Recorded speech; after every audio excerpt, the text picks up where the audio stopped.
Hello, good morning बच्चों।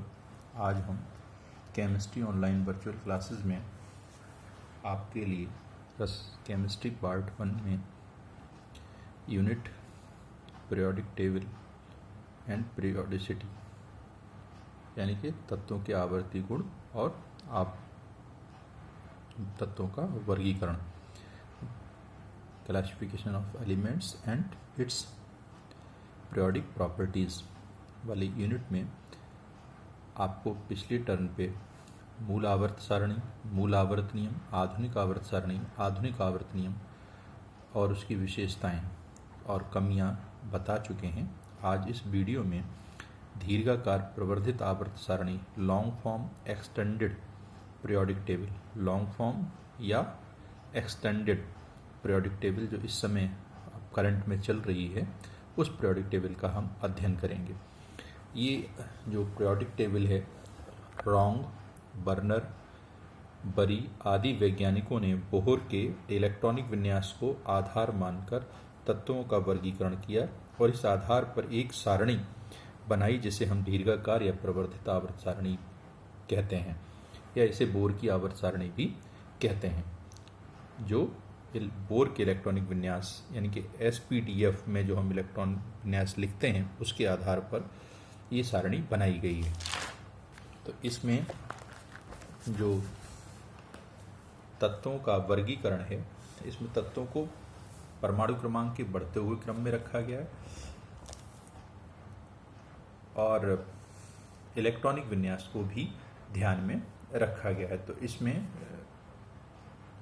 जो periodic table है उसकी कुछ विशेषताएं हैं, कुछ इस तरीके से हम आपको समझा रहे हैं कि इसमें 7 आवर्त और 18 वर्ग हैं, 7 हॉरिजेंटल और 18 वर्टिकल कॉलम हैं। तो जो 7 हॉरिजेंटल होते हैं, लाइंस होती हैं, क्षैतिज कॉलम्स जो होते हैं उन्हें हम आवर्त कहते हैं, और जो वर्टिकल कॉलम्स होते हैं उन्हें हम ग्रुप कहते हैं। तो इसमें 7 आवर्त हैं और 18 वर्ग हैं। साथ ही साथ में इसमें प्रत्येक आवर्त एक नई मुख्य क्वांटम संख्या को प्रदर्शित करता है और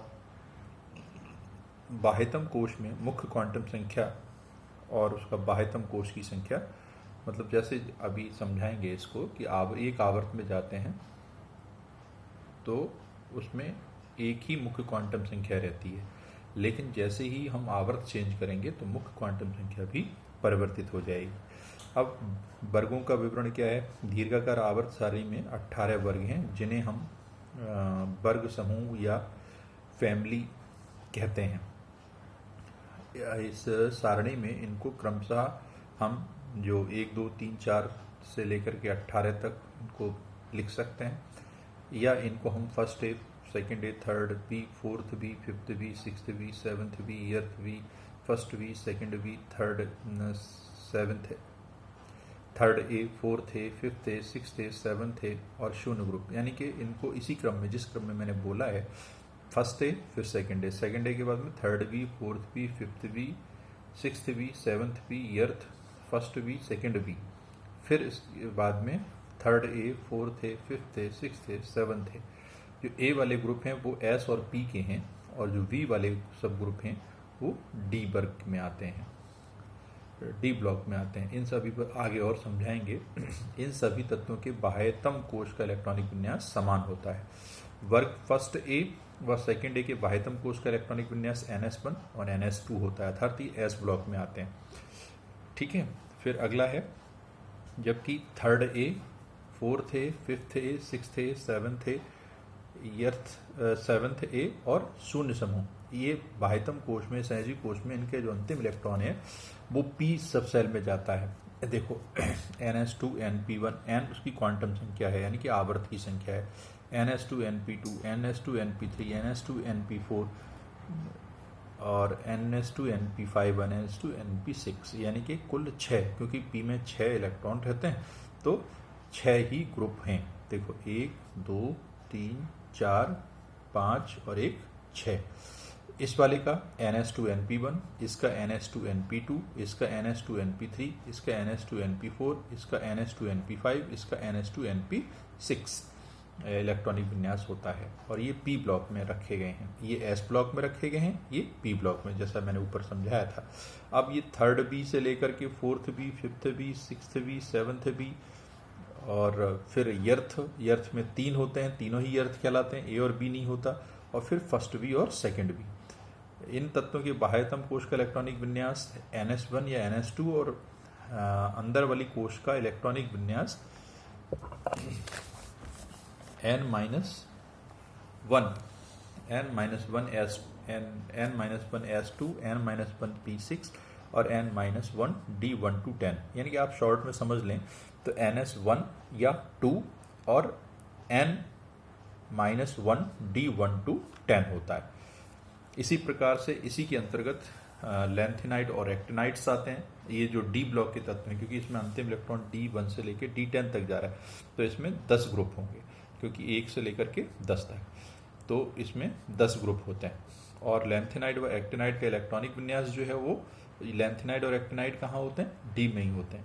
तो डी में होता है, डी में से ही ये नीचे लिखे गए हैं, आवर्त सारणी में नीचे रखे गए हैं। तो अभी हम आवर्त सारणी भी आपको दिखा देंगे। तो N-2S 2 P6 D10 और F1 to 14 इसका इलेक्ट्रॉनिक कॉन्फ़िगरेशन होता है। इसमें 14 इलेक्ट्रॉन होते हैं, क्योंकि F में 1 से लेकर के 14 तक होते हैं। अब एक चीज़ और है कि हमने ये जो पद्धति है, आपने देखा होगा 2 पद्धतियाँ हम पढ़ा रहे थे, तो उसको और क्लियर कर देते हैं। जो उपग्रुप A और B लिखे गए हैं, ये 2 पद्धतियाँ प्रचलित हैं। जो पुरानी पद्धति है, पुरानी पद्धति जो ओल्ड फैशन है, ओल्ड मेथड है, उसमें हम ग्रुपों को A और B ग्रुप में बांटते हैं। जैसे अगर हम बाएं से दाएं जाएंगे तो हमने अभी समझाया था कि फर्स्ट आपका जो है वो first A, second A, third A, fourth A, fifth A, sixth A, seventh A, earth में 3 यर्थ होते हैं, यर्थ, फिर first B, second B, third B, fourth B, fifth B, sixth B, seventh B, इस तरीके से ये समूह होते हैं।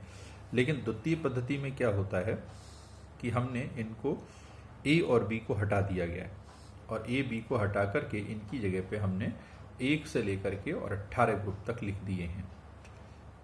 अब चाहें तो आप ऐसे प्रदर्शित कर दें और चाहें तो हम ऐसे भी प्रदर्शित करते हैं कि जैसे अभी मैं बोल रहा था, first A, second A, third B, fourth B, fifth B, sixth B, seventh B, earth, तीनों यर्थ कहलाते हैं।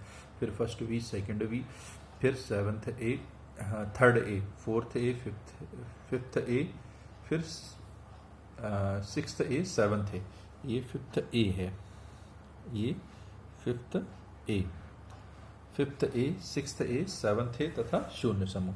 अब कुछ उसमें ये भी है कि अब जो मॉडर्न वाली पद्धति है, उस मॉडर्न पद्धति में क्या है कि हमने डायरेक्ट 1, 2, 3, 4, 5, 6, 7, 8, 9, 10, क्योंकि अर्थ में 3 होते हैं, 10, फिर 11, 12, फिर ये 13, फिर ये 14, ये 15, ये 16 और ये 17, इस 17 और 1 शून्य 18। तो इस तरीके से टोटल 18 ग्रुप होते हैं। फिर से सुन लेंगे, इसको 1, इसको 2, 3, 4, 5, 6, 7, 8, 9, 10, ये अर्थ में 3 होते हैं। फिर 11, 12, 13, 14, 15, 16, 17 और 18, तो ये 18 ग्रुप होते हैं। अब इसके बाद में इसी चीज़ को हमने और आगे समझाया है कि ये जो पीरियोडिक टेबल है, इस पीरियोडिक टेबल को हमने जो इलेक्ट्रॉनिक, जो अंतिम इलेक्ट्रॉन है SPDF, इन चारों में से किसी एक उपकोष में जाएगा। तो जिस उपकोष में जाता है इलेक्ट्रॉन, उस तत्व को उसी ब्लॉक में रखते हैं। अर्थात अंतिम इलेक्ट्रॉन जिस सबसेल में जाता है, उस सबसेल के अनुसार उसको उसी ब्लॉक में रखते हैं। तो हम इस पूरी पीरियोडिक टेबल को 4 ब्लॉक में बांट सकते हैं। एक S ब्लॉक कहलाता है, जब अंतिम इलेक्ट्रॉन S में जाएगा, अभी आपको समझाया था। ऐसे ही जब अंतिम इलेक्ट्रॉन P में जाएगा तो P ब्लॉक के अंतर्गत, जब इलेक्ट्रॉन D में जाएगा तो D ब्लॉक के अंतर्गत, और जब F में जाएगा तो F ब्लॉक के अंतर्गत वो तत्व आएंगे। तो पूरी पीरियोडिक टेबल है, उसे हमने SPDF 4 खंडों में बांटा है। तो हमने जैसे पहले समझाया था, S ब्लॉक में फर्स्ट ए और सेकंड ए के ग्रुप के तत्व आते हैं और पी ब्लॉक में 13 से लेकर के 18 तक, यानी कि थर्ड ए से लेकर के और third A, fourth A, fifth A, sixth A, seventh A और जीरो ग्रुप, ये पी ब्लॉक में आते हैं। और third B, fourth B, fifth B, sixth B, seventh B, earth earth earth, फिर फर्स्ट बी, सेकंड बी, ये जो group हैं, ये 10 जो ग्रुप हैं वो डी ब्लॉक के अंतर्गत आते हैं। और एफ ब्लॉक के जो तत्व हैं वो डी ब्लॉक के तत्वों के नीचे रखे गए हैं। इस तरीके से पूरी आवर्त सारणी को हमने 4 खंडों में बांटा है। अब इसमें हम थोड़ा सा और क्लियर करते हैं। जो 7 क्षैतिज कॉलम है जिन्हें हम आवर्त कहते हैं, तो प्रथम आवर्त में 2 इलेक्ट्रॉन,